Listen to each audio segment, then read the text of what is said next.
আজ অর্থাৎ 22শে মে শুক্রবার আমরা পোষণ পক্ষের পঞ্চম দিনের কর্মসূচি নিয়ে আলোচনা করব।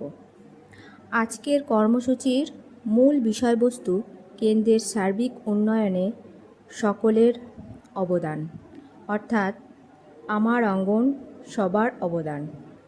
শিশুর প্রারম্ভিক বিকাশ, স্বাস্থ্য ও পুষ্টি নিশ্চিত করতে অঙ্গনওয়াড়ি কেন্দ্রগুলি সমাজের মূল ভিত্তি। এই কেন্দ্রগুলির সার্বিক উন্নয়নে কর্মী, অভিভাবক ও স্থানীয় সম্প্রদায়ের সমন্বিত অবদান অপরিহার্য। কর্মসূচি কেন্দ্রেই পালিত হবে। শিশুদের শেখার পরিবেশ উন্নত করার জন্য খেলনা, শেখার উপকরণ, ছবি, বই এবং দেওয়ালচিত্র ও দেওয়াল সজ্জার প্রয়োজন হয়। এই সমস্ত সামগ্রী সহযোগিতা করতে ইচ্ছুক ব্যক্তির বাড়ির পরিত্যক্ত খেলনা বা পুরনো রং বেরঙের ছবির বই সংগ্রহ করা যেতে পারে। এই কর্মসূচির মাধ্যমে অবকাঠামোগত সহায়তা সংগ্রহের একটি উদ্যোগ।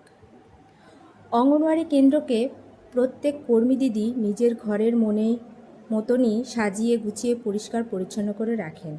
সেই সঙ্গে জনসাধারণের নৈতিক বোধ আনা যায় এইভাবে যে কেন্দ্রটি শুধু কর্মী দিদির নয়, কেন্দ্রটি তাদেরও, তাদের শিশুদের। তাছাড়া কাজটি আরও সহজ হয়ে যাবে এইভাবে যদি আমরা শুরু করতে পারি। অঙ্গনওয়াড়ি কেন্দ্রে প্রারম্ভিক শৈশবের যত্ন ও শিক্ষা অর্থাৎ ECCE এবং পুষ্টি বিষয়ে সাধারণ তথ্য প্রদর্শন করে একটি সহজ দেওয়াল প্রদর্শনী তৈরি করাই হলো আজকের কার্যকলাপ। আজকের কর্মসূচির উপাদান: ফেলে দেওয়া খেলনা, কাগজের শক্ত বাস্ক বা বোর্ড, খবরের কাগজ, ছেঁড়া বা পুরনো ছোটদের রং বেরঙের বই, পুরাতন ক্যালেন্ডার, আঠা, কাঁচি, দড়ি বা সুতো ইত্যাদি। প্রি স্কুল করতে ইতিমধ্যেই সমস্ত কেন্দ্রের দিদিরা ক্লাসরুম সাজিয়ে ফেলেছেন। যদি এখনও কিছু বাকি থাকে তাহলে কিছুটা আইডিয়া এই ভিডিওর মাধ্যমে নিতে পারবেন। শ্রেণীকক্ষের 4টি কর্নার সাজাতে 4টি ট্রাঙ্ক না পেয়ে থাকলে বা 4টি ট্রাঙ্ক 4 কোণে রাখার জায়গা না থাকলে সেক্ষেত্রে ডিমের পেটিগুলি খবরের কাগজ চিটিয়ে বাস্ক বানিয়ে ব্যবহার করা লাগিয়ে পশু পাখির চার্ট বানানো যেতে পারে। প্ল্যাকার্ডও বানানো যেতে পারে। দৈনিক ক্যালেন্ডার তৈরি করা যেতে পারে।